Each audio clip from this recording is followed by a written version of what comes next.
नमस्कार दोस्तों, स्वागत है आप लोगों का मेरे YouTube channel S of horror में, जहां से मैं आपको सुनाता हूं भूत प्रेत जिन जनात की भूतियाँ और डरावनी कहानियां, जो कि मैं लेके आता हूं इंटरनेट के कुछ आर्टिकल्स और सब्सक्राइबर्स द्वारा भेजी हुई कहानियों से। तो दोस्तों, अगर आप लोग भी चाहते हैं कि मैं आपकी कहानी अपनी आवाज़ में सुनाऊँ तो आप लोग अपनी कहानी मुझे भेज सकते हैं abhasin102@gmail.com पे। मैं ज़रूर आपकी कहानी सुनाना पसंद करूँगा। और हाँ दोस्तों, आप लोग मुझे कमेंट्स में भी ज़रूर बताइए कि आपको मेरी कहानियाँ कैसी लग रही हैं और आप अगली कहानी किन टॉपिक्स के ऊपर चाहते हैं। तो चलिए दोस्तों, बढ़ते हैं आज की कहानी की तरफ। तो दोस्तों, आज की कहानी बहुत अलग किस्म की कहानी होने वाली है। आज मैं आपको बताने वाला हूँ ऐसे दोस्तों की कहानी जो कि ओमेगल पर एक अनजान व्यक्ति से वीडियो कॉल करते करते कुछ ऐसा अनुभव कर बैठे जिसका उनको आज तक जवाब नहीं मिला है। तो दोस्तों, आपसे रिक्वेस्ट है कि कहानी को आप अंत तक ज़रूर सुनिएगा और कहानी कैसी लगती है मुझे कमेंट्स में ज़रूर बताइएगा।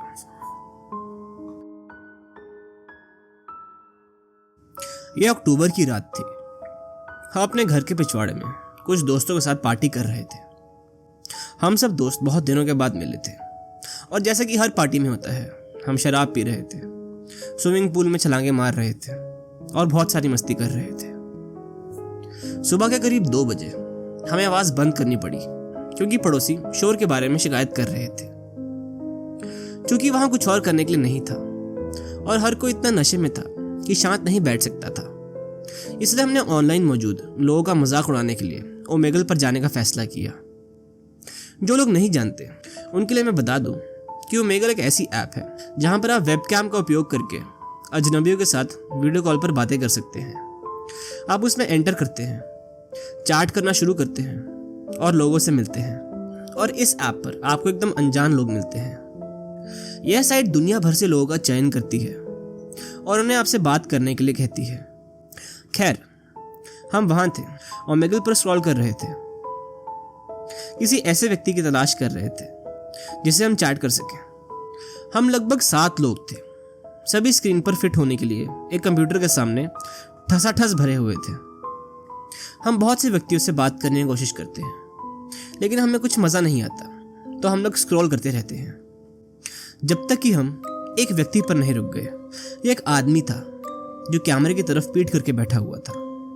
वह एक खाली बेज रंग के कमरे में बैठा था जिसमें बहुत कम रोशनी थी। हमने अपने माइक में चलाना शुरू कर दिया और उसे बोला, अरे यार, कैमरा इस तरफ है, इधर देखो, अपनी पीठ हमें मत दिखाओ, अरे अपना मुंह तो इस तरफ मोड़ो। और अचानक वह पलट गया। हमें आश्चर्य हुआ कि उसने एक बहुत ही विचित्र मुखौटा पहना हुआ था। ऐसा लग रहा था कि यह प्लास्टर या मोम से बना है। इसमें 2 गोले रंग की आंखें थी जिसमें अंदर बड़ी पुतलियां दिख रही थी और इसका मुंह धब्बेदार लिपस्टिक जैसा लग रहा था। हमने मजाक करना शुरू कर दिया। हमने कहा कि उसका मुखौटा वाकई बहुत डरावना है। हमने उससे पूछा कि क्या उसने मुखौटा बनाया है या कहीं से खरीदा है, लेकिन उसने कोई जवाब नहीं दिया। मैं बस स्क्रीन को देखते हुए खड़ा था और ज़्यादा से ज़्यादा अपना सिर एक तरफ झुकाए हुआ था। उसके कमरे से एक बहुत अस्पष्ट सी आवाज़ आ रही थी, जैसे कि माइक्रोफोन के पास पंखा चल रहा हो। जब उसने हमसे कुछ नहीं कहा तो हम थोड़ी देर में बोर हो गए और हमने एस्केप दबा दिया और नए लोगों को ढूंढने लगे वीडियो कॉल पे बात करने के लिए। थोड़ी देर वापस स्क्रॉल करने के बाद जब हमने एक नए आदमी से बात करने के लिए उसके ऊपर क्लिक किया तो जो आदमी आया ये वही आदमी था। इस बार वह कैमरे के काफ़ी करीब था और उसकी तरफ से आवाज़ काफ़ी ऊंची हो गई थी। तुम फिर से? हमने कहा और तभी उसने मैसेज करना शुरू कर दिया। अब हमारे और उसके बीच जो बातचीत हुई वो मैं आपको स्पष्ट रूप से बताऊंगा। उसने लिखा, मुझे अंदर आने दो। हमने बोला, तुम अंदर आ सकते हो यार, लेकिन और बियर लाना। उसने कहा, हम परिवार हैं। हमने कहा, ओह बढ़िया, हम दोस्त हैं। उसने बोला, मुझे अंदर आने दो, मुझे अंदर आने दो, मुझे अंदर आने दो, मुझे अंदर आने दो, हम परिवार हैं। उसके बाद उसने कुछ नंबर भेजे। वो कुछ कोऑर्डिनेट्स लग रहे थे। हमें कुछ भी समझ नहीं आया और चूंकि हम नशे में थे तो हमने भी उससे कुछ नंबर्स टाइप करके भेज दिए, लेकिन उसकी तरफ से वही नंबर बार बार आया जा रहा था और उसके साथ वो मैसेज कर रहा था, मुझे अंदर आने दो, मुझे अंदर आने दो।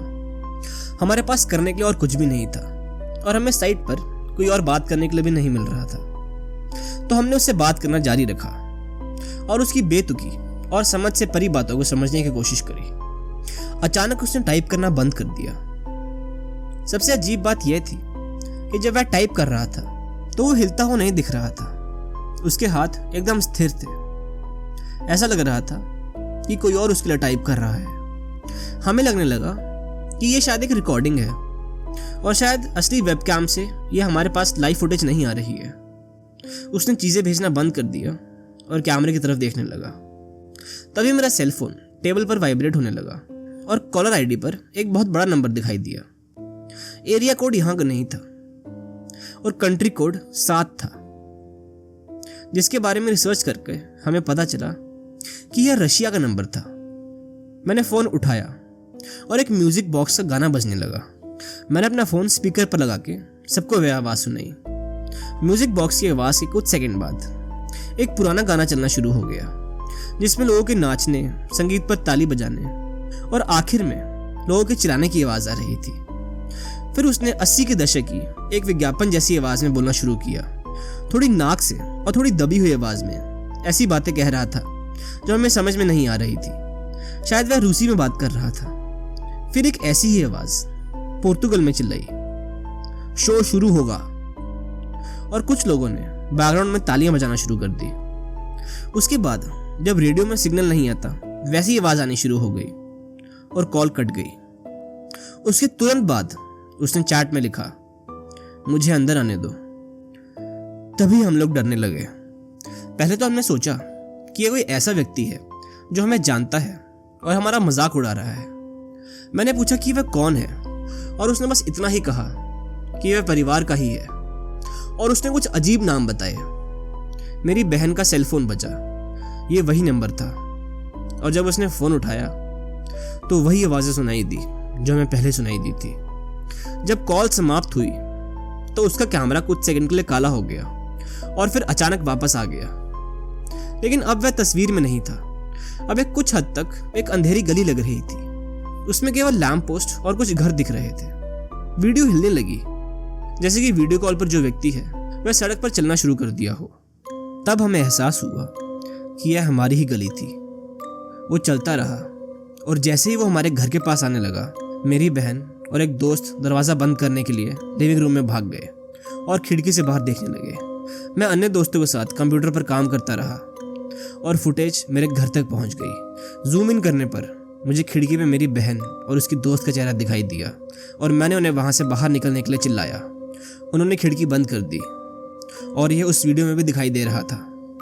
मैंने उनसे पूछा कि क्या उन्हें बाहर कोई दिखा और उन्होंने कहा कि उन्होंने सड़क पर किसी को नहीं देखा।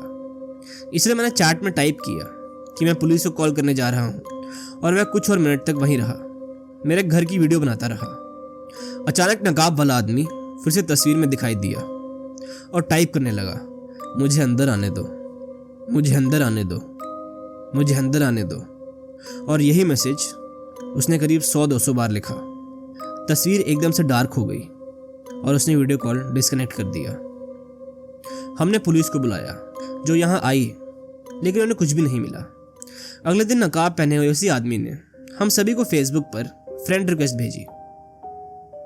उसकी प्रोफाइल में लिखा था कि वह रूस से है। उसने कुछ पोस्ट डाले थे जो रूसी में थे और कुछ पुर्तगाली में, और उसकी प्रोफाइल में एक कोऑर्डिनेट लिखा हुआ था, जो कि जब हमने गूगल पर चेक किया तो पता चला कि रूस में एक खाली ज़मीन थी। उसकी प्रोफाइल पर नकाब वाले लड़के के बगल में लड़कियों की कुछ तस्वीरें भी थी, बच्चों के साथ, कुछ महिला के साथ। मैंने उसकी फ्रेंड रिक्वेस्ट को रिजेक्ट कर दिया और अपने दोस्तों को भी यही करने को बोला, लेकिन उसने हम सभी को फेसबुक पर मैसेज किया और लिखा, चलो अंदर चलते हैं, हम परिवार हैं। कुछ महीनों बाद उसने फेसबुक पर मेरी एक तस्वीर पर कमेंट किया जिसमें उसने तारीख और समय लिखा था, और उसके बाद हमें उस आदमी से कोई और खबर नहीं मिली। उसने फेसबुक पर कुछ और पोस्ट नहीं किया, और जब मेरी बहन और मैंने कल उसे ढूंढा तो हमें कुछ नहीं मिला। मेरी फोटो पर जो उसने कमेंट किया था उस प्रोफाइल पर जब हमने क्लिक किया तो उसकी प्रोफाइल डीएक्टिवेट हो चुकी थी। सच तो यह है कि हमें ऐसा बहुत अजीब लगा। हमने सोचा कि कोई ऐसा व्यक्ति है जो हमें जानता है, लेकिन आज याद करने के बाद हमने कुछ सवाल उठाए जो कि हमें मानने पर मजबूर करते हैं कि वो हमारा कोई जानने वाला नहीं था। पहला सवाल ये है कि वह ओमेगल में कैसे प्रवेश करेगा और हमें कैसे खोजेगा, जबकि हजारों लोग ऑनलाइन हैं। हमारे जानने वाले किसी व्यक्ति के पास रूसी नंबर कैसे हो सकता है? कोई व्यक्ति इंटरनेट बंद किए बिना और यहाँ फिल्माए बिना, मेरी बहन को सड़क पर कोई भी दिखाई दिए बिना मेरे घर कैसे आ सकता है और अचानक गायब कैसे हो सकता है? ये बातें सोचकर हम लोग बहुत डर गए। वो क्या था?